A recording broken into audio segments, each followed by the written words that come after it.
Assalamualaikum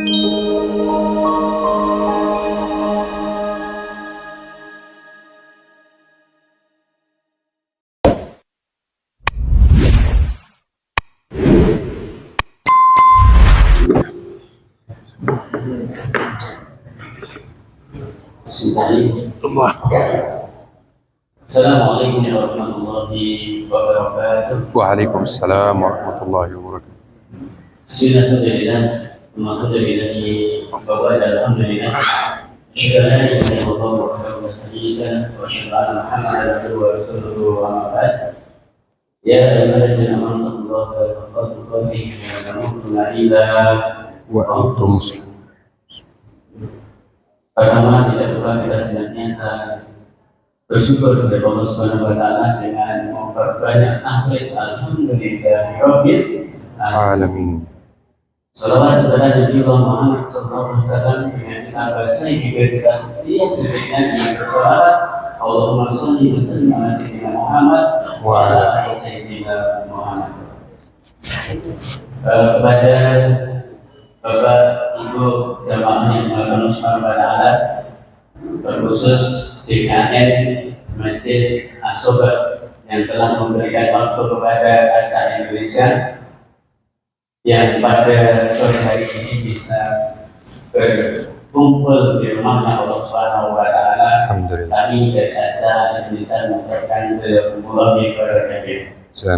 Terkhusus pada guru saya ini Mulia Sekber Ustaz ini guru saya dulu sering mengatasi saya. Sekarang saatnya saya bahas. Bagi Allah Subhanahu wa taala, saya tidak berpanjang lebar karena waktu kita sangat mepet sekali dan apa yang dikatakan Ustaz jadi betul sekali. Kita kadang membantu Palestina itu kalau sangat viral di luar. Saat viral baru kita terpokok-pokok untuk membantu. Tapi tatkala tidak viral lagi, kita terlupakan. Apalagi ada kejadian yang sangat fenomenal. Kalau kan ini masih tarik ulur, apakah Iran sungguh-sungguh berperang dengan Israel karena Israel dan Iran itu kakak beradik. Boleh ada bisa, insya Allah nanti akan diterangkan langsung sama beliau. Dan saat ini saat yang pas. Mengapa pas? Karena kondisi Palestina yang katanya sudah tekan perdamaian, tapi ternyata bombardir selalu ada tiap hari dan korban pun cukup masya Allah luar biasa. Cuman tidak terberitakan dan sampai kepada kita. Masya Allah. Bagi jamaah yang berkenan Subhanahu wa taala, mungkin langsung saja sebelum beliau menyampaikan materinya, sedikit saya mengenalkan beliau. Nama beliau Syekh Muhammad Al-Quli. Beliau dari Mesir. Tapi tenang saja, ya, karena Mesir saat ini baru viral. Baru viral kan? Pernah dengar viralnya apa? Tapi beliau nasabnya bukan dari Al-Mesir. Ya, insya Allah beliau dan bukan dari keturunan Fir'aun. Bukan juga dari Mesir. Maaf saya. Baik, insya Allah beliau riwayat akademik, beliau berdakwah dari asal Mesir. Beliau mengisi program dakwah Ibu Fisyirah Al-Hadith di Radio Mesir. Beliau juga pemagang ijazah sanad dari ulama Al-Azhar Kairo dalam ilmu fikih, hadis, syirah, tatsiyah. Oh iya, masya Allah ya. Jelas.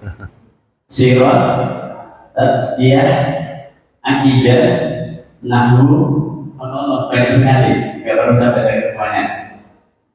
Dan karena ingin belajar bahasa Arab sama beliau, nanti bisa secara secara online setiap subuh. Dan nanti caranya bagaimana? Insya Allah akan disampaikan juga nanti. Beliau juga pembina Syabat Belajar Akademi. Beliau pengajar ilmu agama dan bahasa Arab di Fakultas Studi Islam dan Bahasa Arab Darul Ulum Universitas Kairo Mesir. dan beliau narasumber kajian Islam dan aktif mendakwai pemuda-pemudi melalui medsos. Dan nanti medsosnya apa bisa diketik Muhammad Al-Ghuli dan nanti muncul di IG, TikTok ada. Nah, ada semua. Nah, TikTok ada semuanya. Dan Masya Allah dia juga masuk keluar mulut pelosok untuk mendakwahkan Islam. Tadi boleh dia yang Subhanahu wa Ta'ala, insya Allah 30 menit ke depan akan disampaikan Syekh Muhammad Al-Ghuli tentang kondisi saudara-saudara kita di Palestina. Untuk itu boleh Syekh Muhammad Al-Ghuli waktu dan tempat kami bersilakan. Syukran. Bismillahirrahmanirrahim. Assalamualaikum warahmatullahi wabarakatuh. Allahumma salli wa sallim wa barik ala Sayyidina Muhammad wa ala alihi wa sahbihi wa sallim. Allahumma shrah li sadri wa yassir li amri wahlul 'uqdatam min lisani yafqahu qawli. Bapak Ibu yang dirahmati oleh Allah Subhanahu wa taala, saya mau mulai dengan satu pertanyaan. Hari ini mau pakai bahasa apa?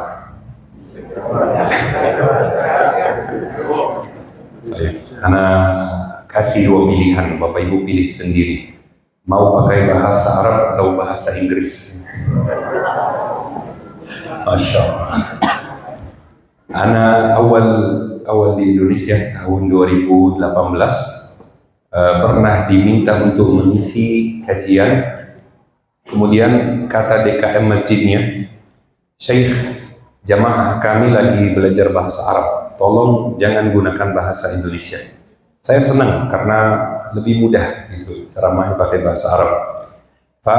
Saya masuk masjidnya, saya tanya jamaah, toiletnya di mana? Tapi pakai bahasa Arab. Tahu jawabnya apa?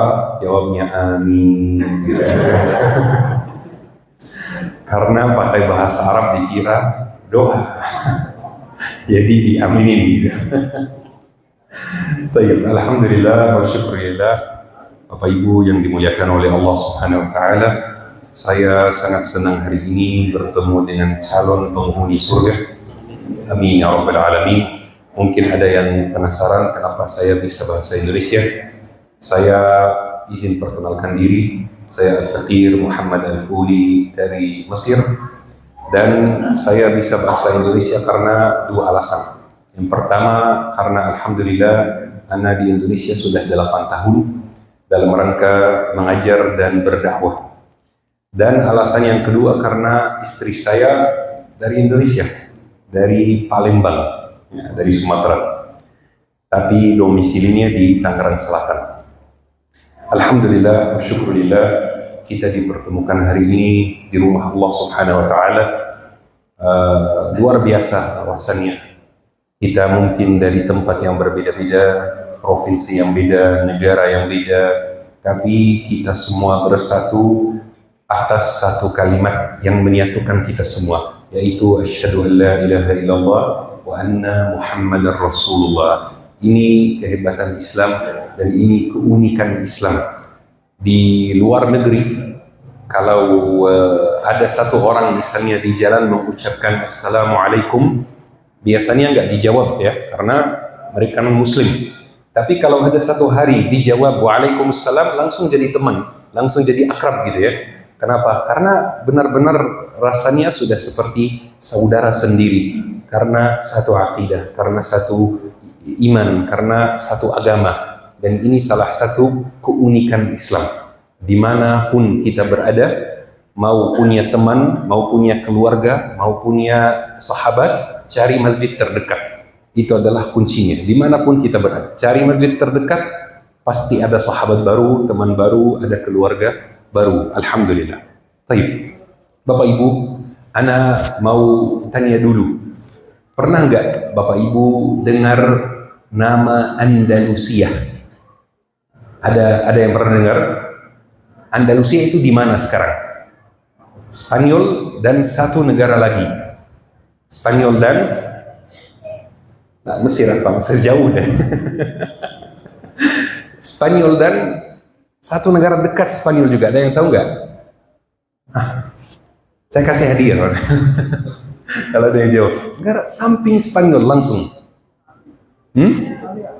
Lah, dekat ya, tapi bagian timur, bagian barat maaf. Ada yang tahu nggak kira-kira? Mulai dengan P.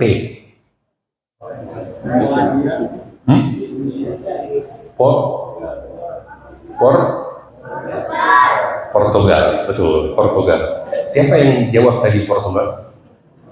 Coba angkat tangan yang jawab tadi. Boleh datang ke sini. Boleh dua-duanya nggak apa-apa, berdua nggak apa-apa. Masya Allah, tabarakallah. Baik, ini hadiah buat antum dan ini juga hadiah buat antum. Barakallahu fikum. Syukran. Alhamdulillah. Jadi kenapa saya tanya itu Bapak Ibu? Karena dulu kita punya negara Islam di dalam Eropa. Negara Islam itu namanya Andalusia. Tempatnya sekarang adalah Spanyol dan Portugis atau Spanyol dan Portugal. Ya, dua negara tersebut pernah menjadi negara mayoritas Muslim. Syekh, hari ini topiknya Palestina. Kau bahas Andalusia dan Spanyol? Bentar, ada hubungannya yang sangat kuat. Kalau antum hari ini pergi ke Spanyol, khususnya provinsi bagian selatan, antum akan bingung. Kenapa? Karena arsiteknya Muslim semua. Sampai detik ini, sampai 2026, arsitek di perjalanan, rumah-rumah tua, bahkan gereja-gereja di sana, arsiteknya Islami. Kalau antum masuk gereja di sana, di bagian selatan Spanyol, itu kadang-kadang di atas, di dinding, ada tulisan Allah, Muhammad Rasulullah di gereja. Kenapa? Karena setelah umat Islam diusir dari Andalusia, semua masjid-masjid diambil dan dipakai sebagai gereja. Antum akan pergi melihat arsitek Muslim, tapi antum tidak akan ketemu orang Muslim sama sekali di sana. Orang Muslim di Spanyol cuma 2-3% dari penduduk Spanyol. Baik, apa yang terjadi? Kita sekarang ada dua pertanyaan penting yang kita perlu jawab. Pertanyaan pertama, kok bisa Islam masuk ke tengah Eropa? Sebenarnya bukan tengah, tapi maksud saya jantungnya Eropa waktu itu, dan bisa mendirikan negara Muslim di sana, itu sulit sekali. Jadi kalau misalnya kita lihat, waktu itu yang memimpin umat Islam sebuah dinasti namanya dinasti Umayyah. Umayyah itu ibu kotanya di Damaskus. Kalau kita dari Damaskus mau ke Spanyol, itu perjalanan yang panjang sekali. Harus ke Mesir dulu, terus dari Mesir ke Libya, terus dari Libya ke Tunisia, terus dari Tunisia ke Aljazair, terus dari Aljazair ke Maroko, terus dari Maroko nyebrang ke Eropa, baru bisa ke Spanyol. Kok bisa Islam masuk sampai jantungnya Eropa? Itu pertanyaan pertama. Pertanyaan yang kedua, kok bisa hari ini tidak ada Muslim di Spanyol dan Portugal? Itu pertanyaan yang kedua. Baik. Jawabannya apa kira-kira? Dulu Bapak Ibu, ketika umat Islam mulai terpikir untuk menyebarkan Islam ke Eropa, waktu itu umat Eropa itu satu agama, yaitu Katolik. Mereka Katolik, mereka satu agama, tapi mereka terpecah belah. Mereka benar-benar terpecah belah. Jadi kerajaan-kerajaan kecil, negara-negara kecil, padahal satu agama. Padahal bahasanya mirip-mirip. Semua bahasa sekarang yang kita lihat di Eropa, mau Spanyol, mau Portugis, mau Itali, mau Prancis, mau Inggris, itu semuanya dari satu bahasa ibu, namanya bahasa Latin. Jadi bisa dikatakan satu bahasa juga, tapi mereka sangat terpecah belah. Makanya ketika umat Islam masuk, Tariq bin Ziyad dan Musa bin Nusair, ketika mereka masuk dengan santai. Mereka masuk dengan sangat mudah. Kenapa? Karena Eropa waktu itu terpecah belah. Baik, ini jawaban pertanyaan yang pertama. Jawaban pertanyaan yang kedua, kok bisa Islam keluar dari Andalusia?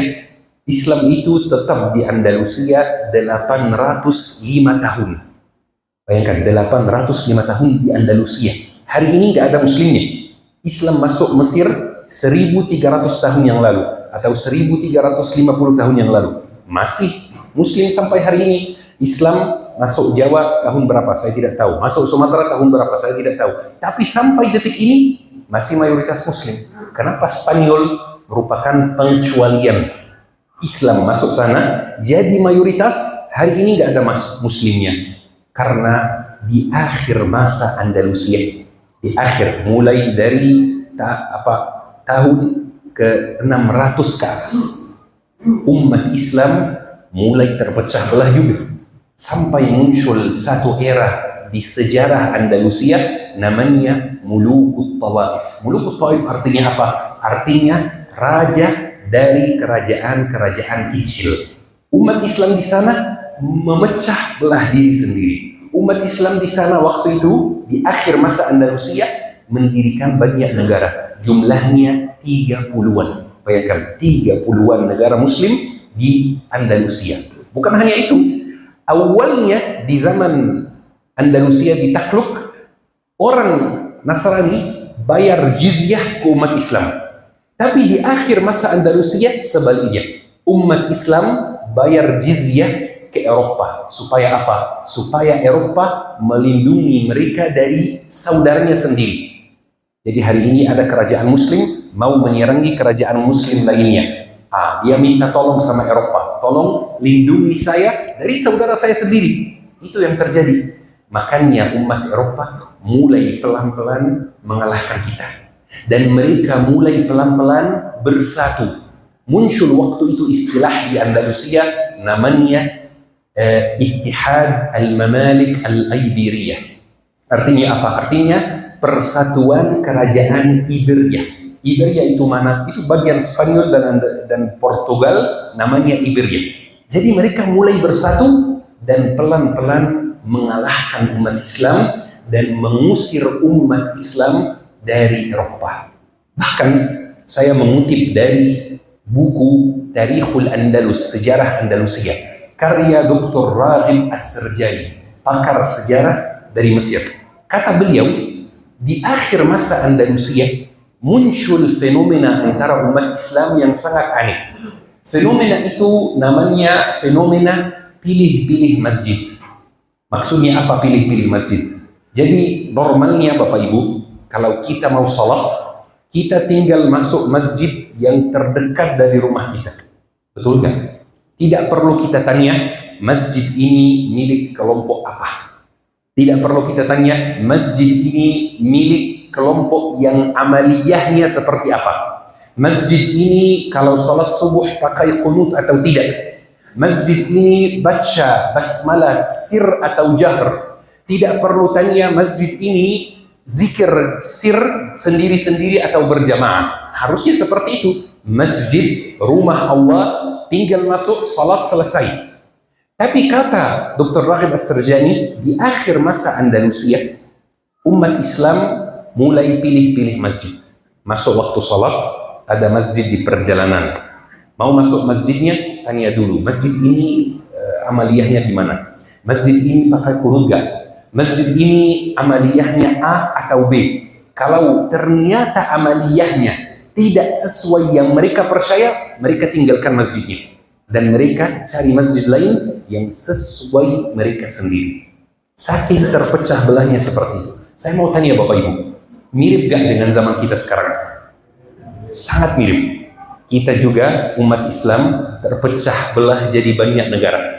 Ada berapa negara Muslim? 30-an. Yang kedua, kita pilih-pilih masjid. Kadang-kadang kita pilih-pilih masjid. Terus kita juga fokus membahas, kadang-kadang fokus membahas masalah-masalah yang tidak begitu penting. Seperti yang dilakukan umat Islam di akhir masa Andalusia. Dan itu berujung dikalahkan. Berujung diusir dari Eropa. Kita membahas sejarah bukan untuk menghibur diri sendiri dengan cerita-cerita. Bukan. Untuk berkaca. Untuk melihat apa yang terjadi di zaman kita, tapi dari kacamata sejarah. Sekarang Bapak Ibu, umat Islam itu memang punya banyak perbedaan. Memang punya banyak perbedaan. Tapi hampir semua perbedaan tersebut masuk kategori yang namanya furu', cabang. Bukan usul, perkara inti, bukan. hampir semua perbedaan antara kita itu perbedaan perkara fikih, perkara pendapat fikih. Pakai kunut gak, bismillah gak, sirjah gak, pendapat biasa aja. Imam Al-Hasan Al-Basri, mungkin kita pernah dengar namanya, Imam Al-Hasan Al-Basri, itu seorang tabi'in. Pernah ditanya oleh seorang pemuda, wahai imam, bagaimana caranya saya menyikapi perbedaan pendapat antara umat Islam? Maka Imam Al-Hasan Al-Basri menjawab, mereka yang berbeda pendapat itu masih percaya enggak bahwa tidak ada Tuhan yang berhak disembah kecuali Allah? Katanya iya. Kata Imam Al-Hasan Al-Basri, mereka yang berbeda pendapat itu masih percaya enggak kalau haji itu ke Makkah? Katanya iya. Kata Imam Al-Hasan Al-Basri, mereka yang berbeda pendapat itu masih percaya enggak kalau Al-Quran itu kalamullah sempurna tidak pernah diubah? Katanya iya. Mereka yang berbeda pendapat itu masih percaya enggak kalau zakat itu 2,5% dari harta kita? Kata orangnya, iya. Kata Imam Al-Hasan Al-Basri, sebenarnya mereka tidak berbeda pendapat. Itu kata Imam Al-Hasan Al-Basri. Kalau kita lihat sekarang Bapak Ibu, ada cabang ilmu fikih itu luas, sangat luas. Ada fikih tahara, fikih yaitu bersuci, fikih salat, fikih nikah, fikih cerai, fikih transaksi, fikih puasa, fikih haji, fikih umrah. Tapi ada satu cabang ilmu fikih yang dilupakan di zaman kita ini. Namanya fikih prioritas.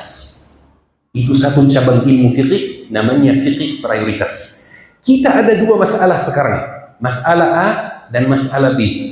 Mana yang harus dibahas sekarang dan mana yang ditunda dulu. Itu adalah fikih prioritas. Kita ada dua keburukan sekarang. Bagaimana caranya memilih antara dua keburukan ini? Kata Umar bin Khattab, kepintaran itu bukan soal memilih antara yang baik sama yang buruk. Itu semua orang bisa. Semua orang, anak umur 8 tahun pun bisa. Tapi kepintaran itu adalah bisa memilih antara dua perkara yang dua-duanya buruk. Itu semuanya masuk kategori apa? Fikih prioritas. Sayangnya Bapak Ibu, musuh-musuh umat Islam mulai mengungkit-ungkit perbedaan tersebut supaya kita sibuk membahasnya, supaya mereka seenaknya menyerangi saudara kita di Palestina. Mereka mulai mengungkit-ungkit perbedaan antara kita yang sebenarnya sepele, yang sebenarnya kecil, perbedaan yang gak besar, supaya mereka seenaknya menyerangi, menghancurkan Palestina, menguasai tanah suci kita. Beberapa bulan yang lalu saya ngisi di pondok pesantren. Saya tanya santri, ada yang tahu nggak kita sebagai umat Islam punya berapa tanah suci? Tahu nggak saya dijawab apa? Kata mereka, 2 tanah suci Syekh. Wallahi ana sakit hati mendengarnya. Kenapa? Kita punya 2 atau 3 tanah suci? 3, betul sekali. 3 tanah suci, bukan 2 tanah suci. Masjid Haram, Masjid Nabawi, dan Masjid Al-Aqsa. Musuh umat Islam, wallahi, membayar uang kepada beberapa pihak untuk mengungkit-ungkit perbedaan antara umat Islam. Supaya umat Islam tetap terpecah belah, supaya umat Islam fokus mengurus perbedaan dan lupa Palestina. Bapak Ibu, sekarang mungkin kita sibuk dengan perang Iran dan Israel, dan memang itu sesuatu yang harus diperhatikan. Itu peristiwa penting, mempengaruhi keseharian kita. Kan BBM naik, itu mempengaruhi keseharian kita gara-gara perang tersebut. Tapi kadang-kadang karena terlalu fokus ini membahas ini, kita lupa dengan Palestina. Beberapa minggu yang lalu, DPR Israel mensahkan undang-undang yang memperbolehkan Israel untuk mengeksekusi semua tahanan Palestina di penjara Israel. Mengeksekusi, langsung dibunuh. Langsung, begitu saja. Seperti mohon maaf, kambing dan sapi. Langsung aja dibunuh. Tidak perlu memikirkan kambing ini punya bapak yang bakal sedih, punya ibu yang bakal sedih, punya anak-anak yang bakal sedih. Tidak perlu, langsung aja dieksekusi. Dan ketika saya sebutkan penjara Israel, itu sangat mengerikan, sangat mengerikan. Kita mungkin pernah sebelumnya mendengar bahwa di beberapa negara wanita diperkosa. di penjara. Di Israel, pria pun diperkosa. Bukan hanya wanita. Mereka disiksa dengan cara yang paling keji di dunia. Mereka disiksa setiap hari. Beberapa tahanan Palestina di dalam penjara Israel dipaksa untuk telanjang. Kemudian diletakkan di sebuah ruangan kecil yang penuh dengan kaca, penuh dengan cermin. Berbulan-bulan telanjang di dalam ruangan kecil ini yang penuh dengan kaca. Gimana rasanya kira-kira? Anda tidak perlu ceritain panjang lebar tentang praktik penyiksaan di penjara Israel karena ada anak-anak kecil. Tapi cukup Bapak Ibu tahu bahwa ini salah satu penjara yang paling keji, paling mengerikan di dunia. Dan itu semua terjadi untuk saudara-saudara kita di Palestina. Anda pernah baca surat dari seorang wanita dari Palestina yang ditahan di penjara-penjara Palestina. Suratnya perhatikan isinya ya, karena punya makna yang sangat dalam. Kata ibu itu, kalau kalian pria-pria muslim tidak mampu datang ke sini menyelamatkan kami dari pria-pria Israel yang memperkosa kami, setidaknya kalian kirim pengaman supaya kami tidak hamil. Paham inti dari suratnya? Paham maksud ibu tersebut? Sangat mengerikan. Ini keadaan saudara kita di Palestina setiap hari. Bukan kemarin pas perangnya lagi viral. Itu masih sampai detik ini. Masih sampai poin ini. Masih sampai hari ini. Setiap hari banyak tahanan Palestina yang disiksa dalam penjara-penjara Israel. Dan kalau mereka tidak disiksa di penjara Israel, mereka disiksa di penjara yang lebih besar. Namanya penjara Gaza. Kata beberapa penelitian, Gaza itu penjara terbuka yang paling besar di dunia. Kenapa? Tidak bisa keluar, tidak bisa masuk. Kenapa tidak bisa keluar, tidak bisa masuk? Karena saudara-saudara Gaza, Mesir dan negara-negara lain mengkhianati Gaza. Saya memang dari Mesir, tapi saya tidak mungkin membenarkan sebuah penyimpangan dan kesalahan. Negara-negara tetangga Gaza dan Palestina mengkhianati Palestina. Bertahun-tahun Gaza disiksa, tetapi perbatasan ditutup. Paling dibuka sebentar, beberapa truk masuk, kemudian ditutup lagi. Bapak Ibu, perang antara Israel dan Gaza itu bukan sesuatu yang baru. Dari tahun 48 sampai detik ini ada perang. Hampir setiap 2 tahun, 3 tahun ada perang. Tahu nggak Bapak Ibu, mana perang yang paling ringan dan paling sedikit kemudaratannya buat warga Gaza? Tahun berapa? Di tahun 2012. Kenapa di tahun 2012? Ini Yesus. Baik. Kita azan dulu, nanti setelah azan ana lanjut cerita sebentar tentang perang tahun 2012 karena sangat penting kita pahami apa yang terjadi di 2012. Tamam, tafadhol.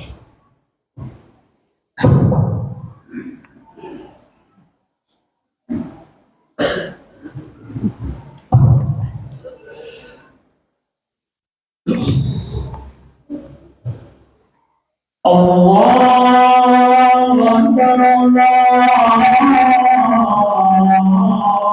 Akbar.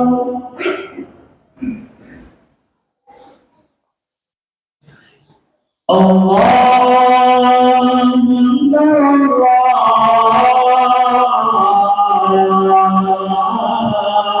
Akbar.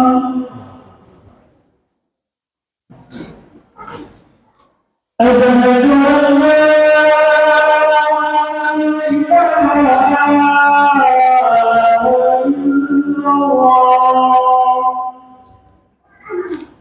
Ustaz, ana izin ambil air dulu, boleh?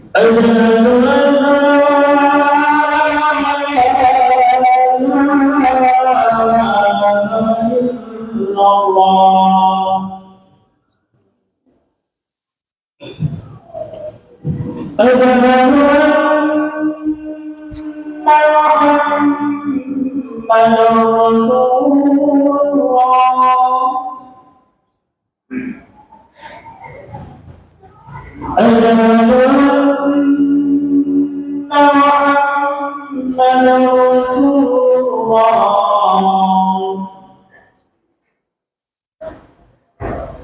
على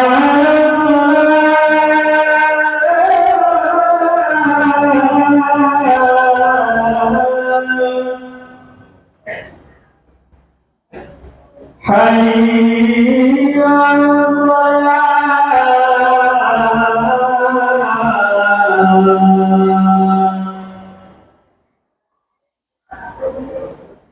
على حي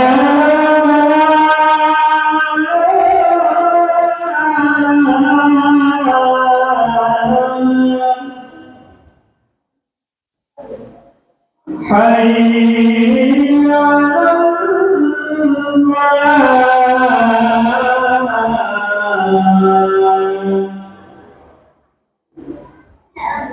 الله أكبر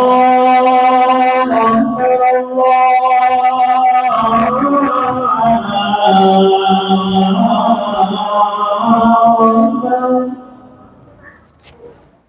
لا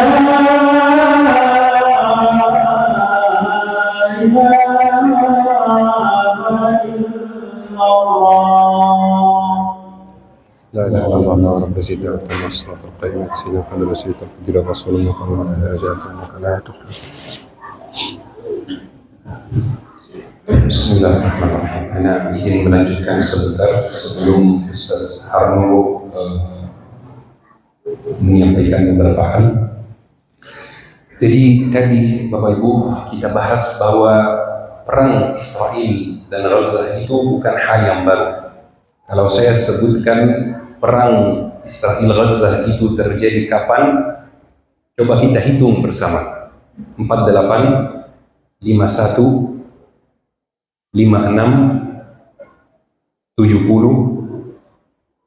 87 sampai 93, 2000 sampai 2005, 2006, 2008, 2009, 2012, 2014, 2018, 2019, 2021, 2023. Itu yang baru kemarin 2023. Jadi bukan hal yang baru. Terus tadi saya bertanya, tahu nggak mana perang yang paling ringan bagi orang Gaza yang cepat selesai? Itu perang tahun 2012. Kenapa kira-kira? Waktu itu di 2012 di Mesir ada seorang pemimpin lurus namanya Muhammad Mursi. Ketika Israel menyerangi Gaza, apa yang Muhammad Mursi lakukan? Satu keputusan yang sangat sederhana, yang sangat mudah.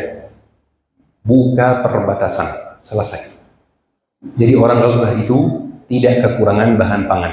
Orang Gaza itu tidak kekurangan bahan medis di rumah sakit. Orang Gaza itu tidak kekurangan BBM. Orang Gaza itu masuk Mesir berobat, masuk lagi Gaza. Orang Gaza itu masuk Mesir lanjutin sekolahnya, kemudian balik lagi ke Gaza. Israel kaget. Berarti perangnya kalau seperti ini bakal bertahan bertahun-tahun kalau itu.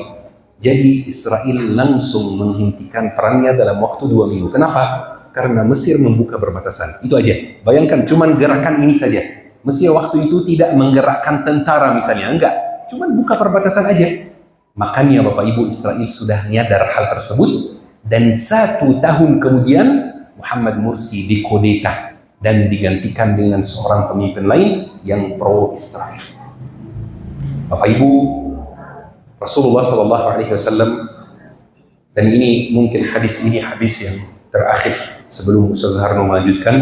Rasulullah SAW bersabda kepada para sahabat, menyampaikan kepada para sahabat satu kabar.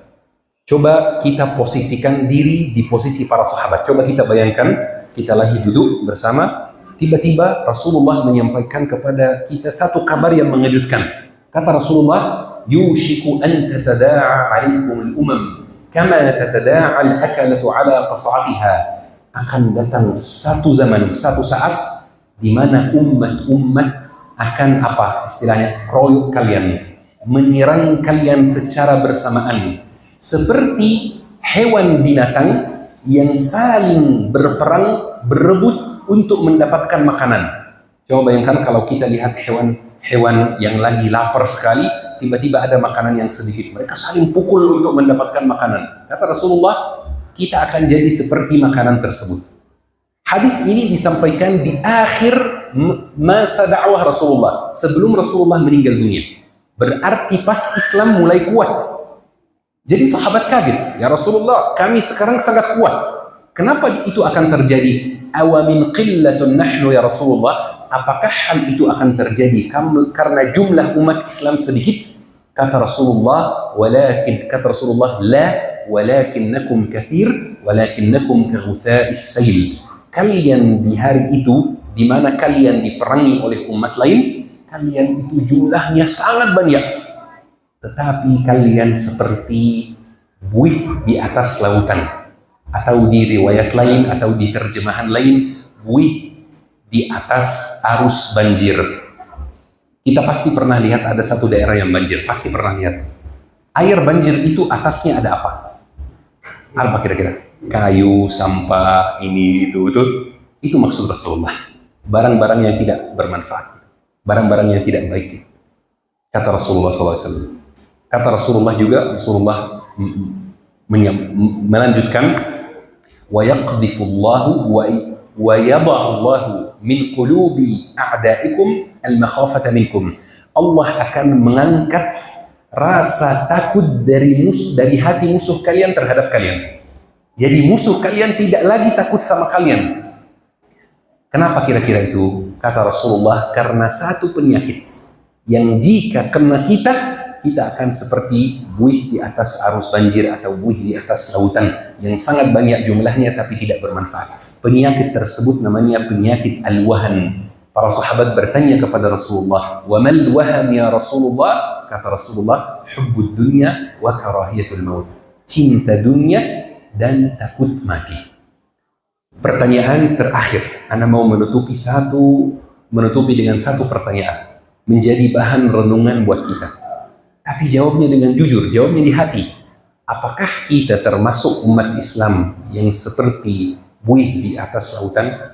Apakah kita termasuk umat Islam yang seperti buih di atas arus banjir? Apakah kita termasuk orang-orang yang terkena penyakit yang sangat bahaya itu, yaitu penyakit al-wahan? Kalau kita termasuk, jawabnya harus jujur. Kalau kita termasuk, kita harus segera introspeksi diri dan muhasabah diri sendiri. Karena penyakit itu membinasakan. Masih mending penyakit fisik, masih mending kanker dibanding penyakit tersebut. Penyakit tersebut bukan hanya menghancurkan satu orang, tetapi menghancurkan satu umat.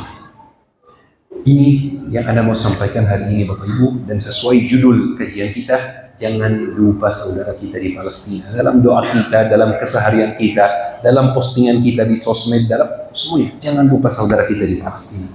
Saya mohon maaf jika ada kekurangan, jika ada kesalahan, mohon dimaafkan, mohon dimaklumi. Tafadhal Ustaz Harno. Syukran. Assalamualaikum warahmatullahi wabarakatuh. Waalaikumsalam warahmatullahi wabarakatuh. Alhamdulillah, Allah berterima pada Syekh Muhammad Al-Fuli yang sudah memberi pemaparan yang luar biasa sekali. Mungkin satu pertanyaan Ustaz. Boleh. Ada yang bertanya? Ya, satu pertanyaan.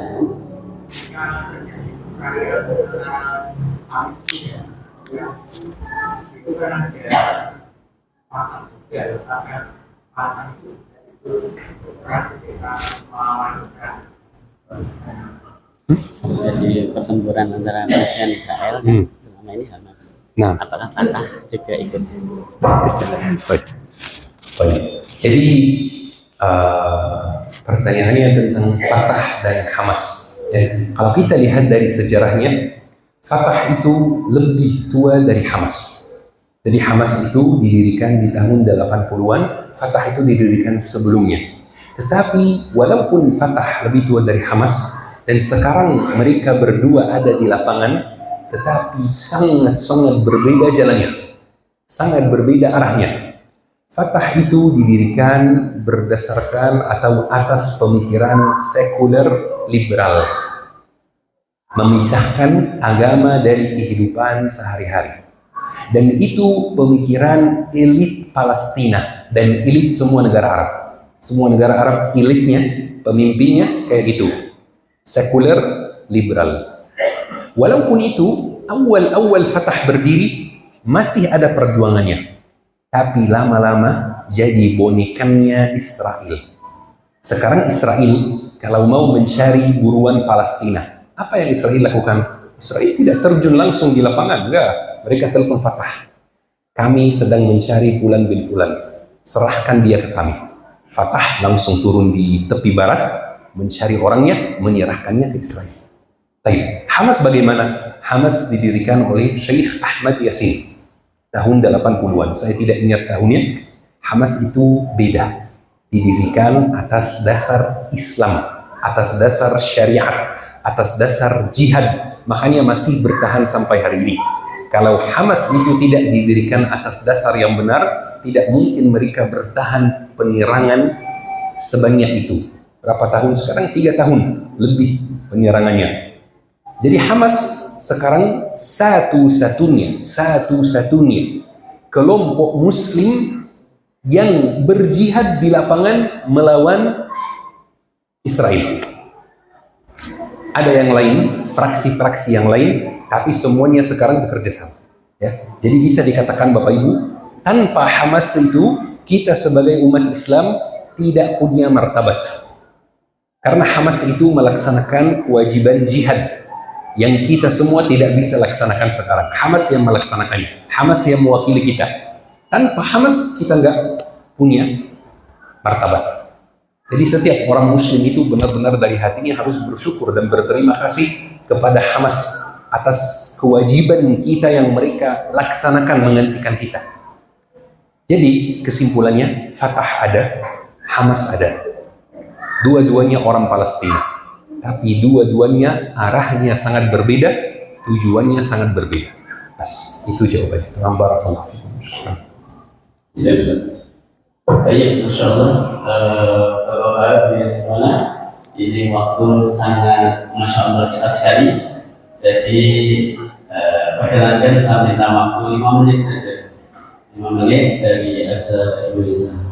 Baik, sebelum memutar video Bapak-bapak yang mengatakan Usman wa ta'ala dan ibu yang ada di atas, beliau tadi menyampaikan bahwa pertempuran atau peperangan itu sejak tahun 1948. Dan kalau kita mereview melihat lagi dari sebanyak penerangan itu cuma satu kali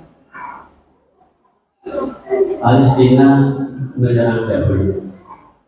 Selebihnya Palestina diserang baru membalas, Palestina diserang baru membalas.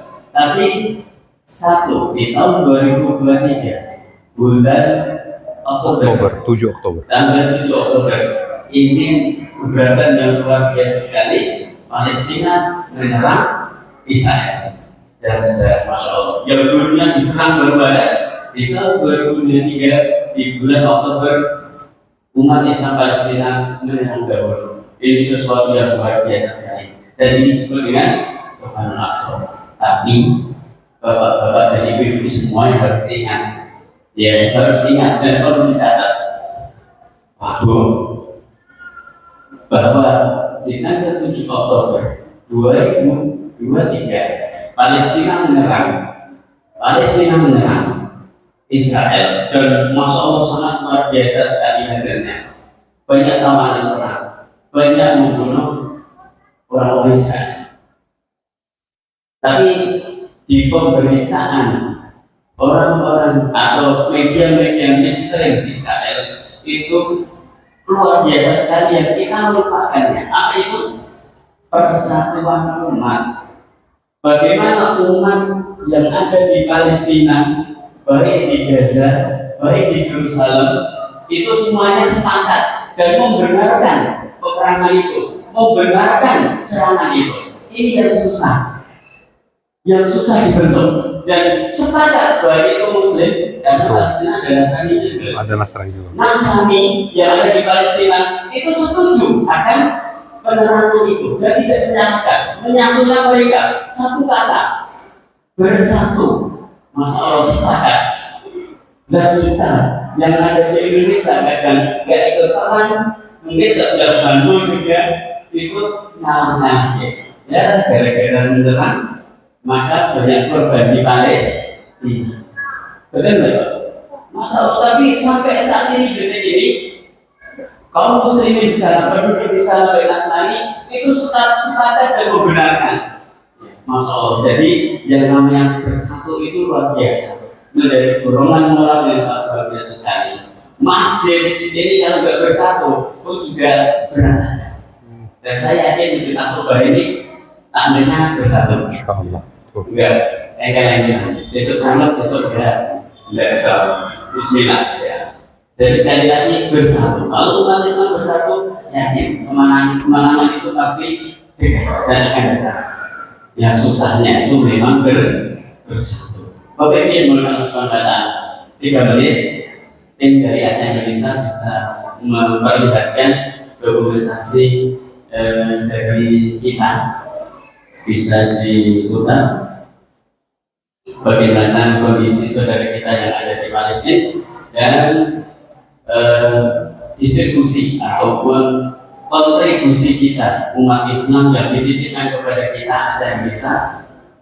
Ini insya Allah kita mulai 2025 kita sudah sepakat menampilkan semua donatur yang ikut ke Aceh Indonesia. Bisa dicek di infak Palestina. Nanti Bapak misalnya infak 100.000, bisa dicek di web itu sudah masuk. Dan uang yang diserahkan ke Palestina itu juga kita ambil berapa yang sudah kita sampaikan ke sana. Ya, ini subhanallah memudahkan kita untuk menjaga amanah. Baik, ini kondisi saudara kita yang dikasih. أنا ke toilet sebentar, afwan Ustaz ya.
Setiap doa yang kau bacakan, semuanya berarti besar bagi mereka. Mari kita sujud hal ini untuk Palestina. Ini donasi dari Bapak Ibu kita bersihkan makanan.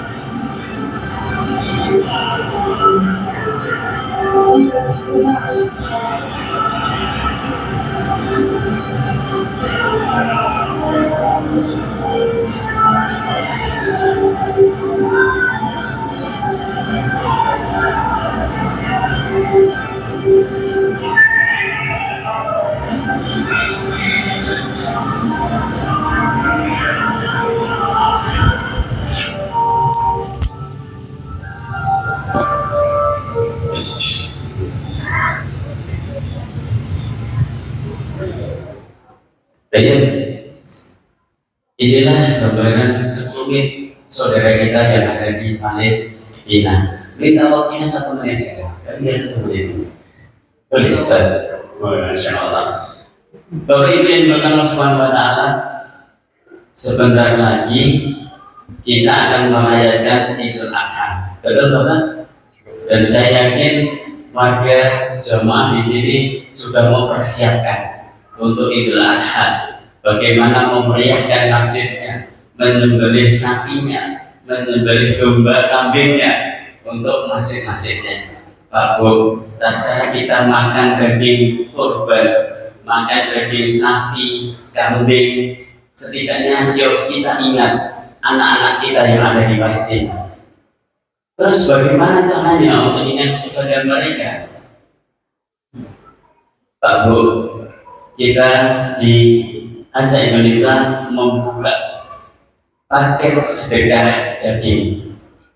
Jadi Bismillah, kita memberanikan untuk paket sedekah daging ini kita masukkan di Kota Gaza. Sekali lagi, Aceh Indonesia komitmen bantuan-bantuan yang masuk ke kita memang betul-betul kita berikan ke jantung Kota Gaza, bukan di perbatasan. Karena tim dari pendistribusian kita tidak mau kalau kamu membantu di perbatasan Gaza, misalnya di Mesir atau di Jordan, kamu jangan mengambil dokumentasi di Kota Gaza. Itu namanya menipu. Karena dokumentasi yang kamu ambil di Kota Gaza, tapi yang kamu bantu saudara Palestina yang ada di perbatasan, entah itu di Mesir atau di Jordan. Maka tim dari kita namanya Syekh Abu Yahya nggak mau kalau kamu mengambil foto dari Gaza, maka uang atau donasi itu berikan ke Kota Gaza. Bagaimana caranya harus bisa masuk. Kalau kamu ingin bantu saudara kita Palestina yang ada di perbatasan, maka ambil foto-foto dari perbatasan. Jangan memanipulasi. Jadi Bismillah, sejak didirikan Aceh Indonesia, kita komitmen karena yang Bapak Ibu titipkan kepada kita berikan saudara kita yang ada di Kota Gaza. Bagaimana caranya? Nah, nanti tak sampaikan kepada Ustaz Dedi. Bapak Ibu, ini satu paketnya daging lemas kok enggak kambing atau unta. Pak, saya nggak mau campaign. Kalau Bapak siap, saya ini ada sekitar 6 juta atau 7 juta harga kambing di sana memberikan uang ke kita. Tapi saya nggak bisa jamin nanti di hari H itu ada kambingnya. Karena ini yang kita bantu ada di Kota Gaza. Nggak bisa. Tapi kalau daging, mungkin kita bisa sembelih di Mesir. Lalu kita masukkan di kandang atau masukkan di mana, bisa kita distribusikan ke Kota Gaza. Tapi kalau sebuah hewan, kita berani berspekulasi. Ya. Tapi kalau nekat betul, ya nanti kita sampaikan ke Abu Yahya sebagai penanggung jawabnya. Jadi pada malam hari ini, tatkala kita sudah korban di masjid kita, maka ingat saudara kita yang di Palestina, anak-anak kita di sana juga ingin merayakan mencicipi daging dari jamaah Masjid As-Sofa. Satu paket 250.000. Pak Bu, 1 menit saja. Yang siap Pak Bu, nanti ada hadiah. Dan uangnya tidak harus malam hari ini. Uangnya tidak harus malam hari ini, nanti bisa dititipkan Ustaz Dedi. Nanti yang siap mengambil 4 paket, berarti kan 1 juta. Nanti bisa memilih buku ini, Rencana Strategis Pembebasan Masjidil Aqsa. Nanti buku ini hadiah dari Syekh Muhammad Al-Fali untuk antum akan siap mengambil 1 paket. Oh, ya. Ada yang siap 1 paket, berarti kalau 1 paket, 4 paket berarti berapa? 1 juta. Ada yang siap 1 juta untuk membeli daging dan kita sedekahkan ke anak kita di Palestina, dan anak kita di Palestina itulah yang akan merebut kembali Al-Aqsa. Ada yang siap 1 juta 1, Masya Allah. 2, 3, langsung maju Ustaz, maju ke depan, nanti langsung diserahkan Ustaz Muhammad. Ya, maju ke depan langsung Ustaz Muhammad. Ini enggak teriak, insya Allah ini enggak ya, tapi Bismillah. Ini untuk kebaikan bersama, ya. Bismillah untuk anak-anak kita yang ada di Palestina. Ya.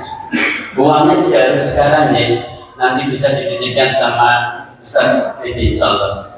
Dan ini Masya Allah infak sementara masuk ada 4.374, Masya Allah ya.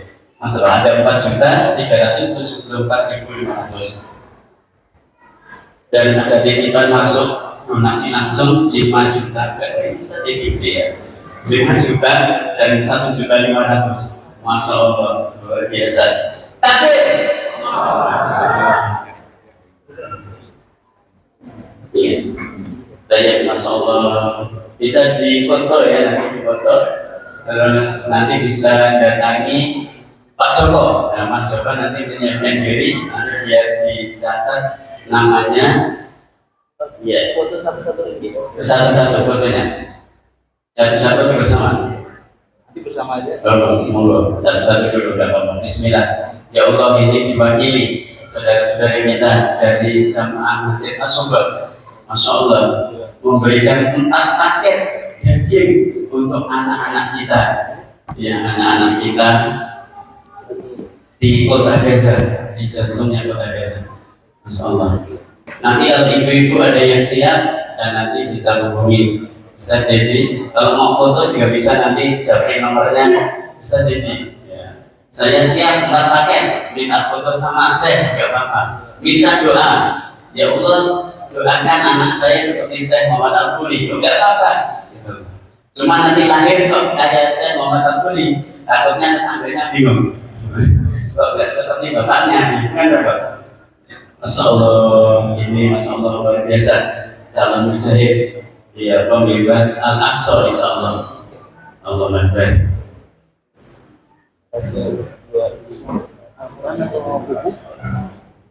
Buku atau Al-Quran bisa dipilih.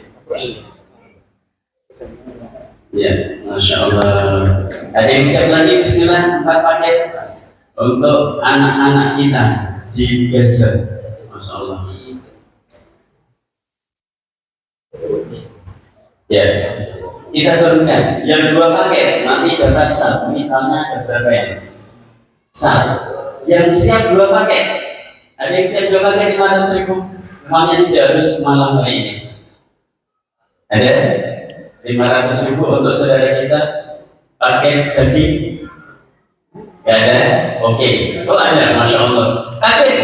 Allah Akbar. 500.000. Masya Allah, itu bisa membuat senang anak-anak kita di Gaza.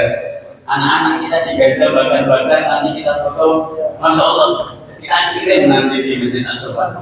Ya, betapa senangnya anak-anak kita mendapatkan pakai daging untuk makanan beliau. Dimakan anak-anak kita yang ada di kota Gaza. Masya Allah, 500.000. Sama. Ada lagi? Bismillah. Ya, Masya Allah. Takbir. Allah Akbar. Ditambah lagi. Masya Allah. 500.000 untuk anak-anak kita di kota Gaza. Masya Allah. Sekali lagi ini ada titipan ya. Masya Allah 5 juta. Ini saya jadi siapa ini hanya yang mau disebutkan. Ya, Masya Allah. Baik. Terakhir, terus nanti kita minta doa sama beliau, membacakan doa terakhir untuk menghabiskan sal. Ya. Yang siap 1 paket 250.000, Masya Allah. Monggo, langsung dari itu. Ya. 2, Masya Allah. Monggo, langsung saja. 3, masuk. Monggo. 4, Masya Allah luar biasa. Bismillah. 250.000. Kita bahagiakan anak-anak kita yang ada di Gaza. Oh, 2 paket, Masya Allah. Ini 2 paket. Ya. Masya Allah. Monggo, yang siap 1 paket 250.000 untuk membahagiakan anak-anak kita di Gaza. Betapa senangnya karena ini Idul Adha, mereka juga ikut bakar-bakar seperti kita, yang seperti kita di Masjid As-Subah ini. Mereka makan seperti yang kita makan. Di sini bakar-bakar, di sana pun juga bakar-bakar. Masya Allah, luar biasa. Ya, Bismillah, niatkan untuk saudara anak-anak kita yang ada di kota Gaza. Masya Allah. Ya, 250.000. Dan maunya tidak harus hari ini, karena kalau belum bawa bisa besok lagi atau pas gajian besok. Yang penting jangan melewati Idul Adha. Ya. Jadi diusahakan, karena programnya adalah sedekah daging untuk anak-anak kita di Palestina, di Gaza khususnya. untuk menikmati hari raya Idul Adha di sana. Masya Allah, Allah dan ya, nanti bisa ke Pak Joko. Masya Allah, luar biasa. Niatkan, ya, ajak anaknya untuk foto sama saya. Yang minta doa beliau supaya anaknya juga jadi anak soleha, ya, paham tentang ulumuddin. Masya Allah, luar biasa. Bismillah. Minta doa beliau, mumpung beliau sempat dan beliau Masya Allah ahlu ilmi, ya, nanti bisa di tag IG beliau, ya. Masya Allah, ya Allah, semoga Allah memberkahi harta dan keluarga jamaah Masjid Asoba. Luar biasa di Masjid Asoba. Masya Allah. Nanti setelah foto bisa datangi Pak Joko atau Pak Imam, Ustaz Imam. Ya, semoga jadi nasional. Masya Allah. Ya, bisa foto dulu. Ya, Masya Allah. Kita ada foto. Ya, Bismillah. Ya, kita buat senyum anak-anak kita yang di Gaza. Insya Allah anak-anak kita yang kita buat senyum untuk Masya Allah, ya.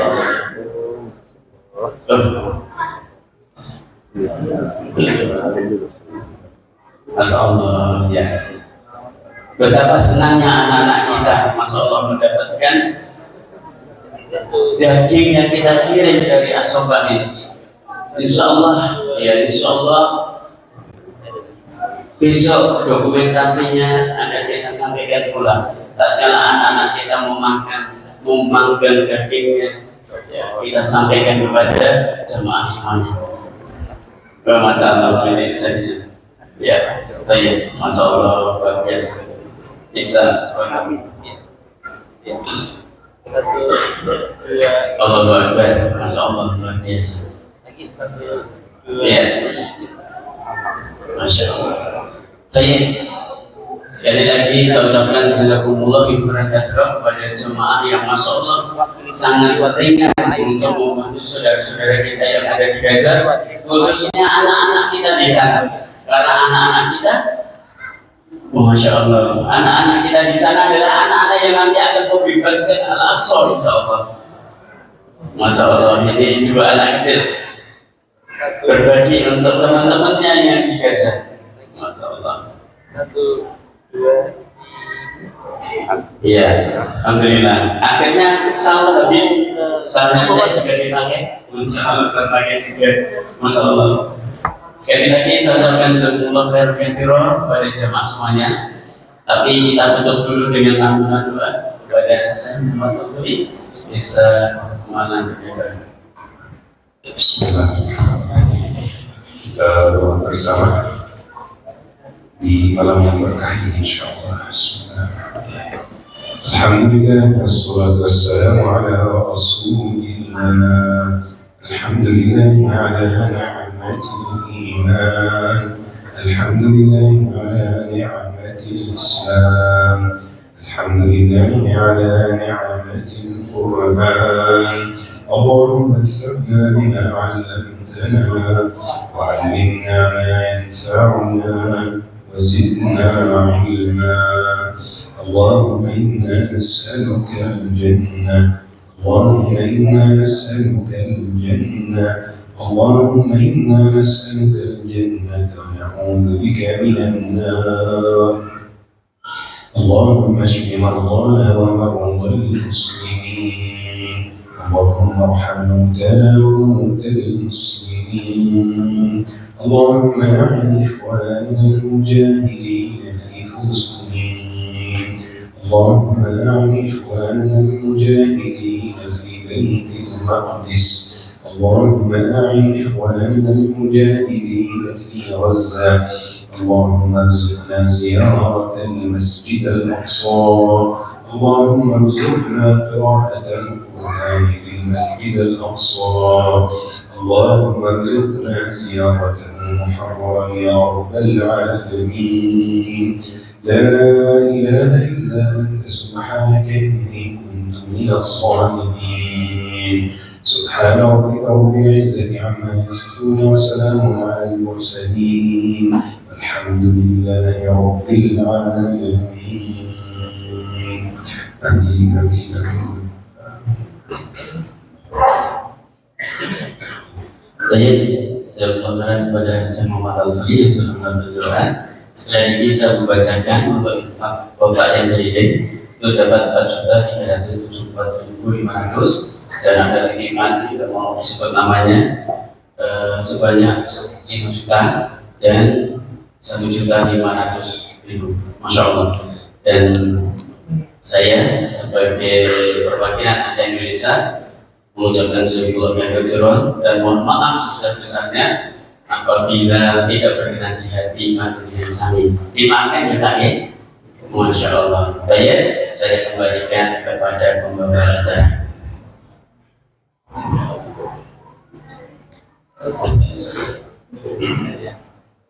Alhamdulillah kita sudah di penghujung acara dan semoga kita bisa memetik banyak hikmah dari apa yang beliau sampaikan tadi. Hal yang utama adalah tadi yang beliau sampaikan, umat Islam ini hancur karena perpecahan, dan alhamdulillah dengan adanya Tufanul Aqsa, umat Islam di dunia sudah bersatu kembali. Jadi jangan sampai kita yang di sini dengan tetangga saja tidak bersatu, maka itu adalah sebuah ironi yang amat sangat gitu ya. Bahkan saat ini negara-negara Eropa yang notabene adalah sekutunya Israel dan Amerika sudah mulai minggir, tinggal Israel dan Amerika sendiri saja yang masih bersama. Jadi mudah-mudahan kedepannya kita semakin kuat dan mudah-mudahan sebentar lagi umat Islam akan berjaya kembali. Amin. Baik, marilah acara kita akhiri dengan membaca doa kafatul majlis. Dari saya kalau ada salah kata saya mohon maaf. Akhirul kalam, wassalamualaikum warahmatullahi wabarakatuh. Waalaikumsalam.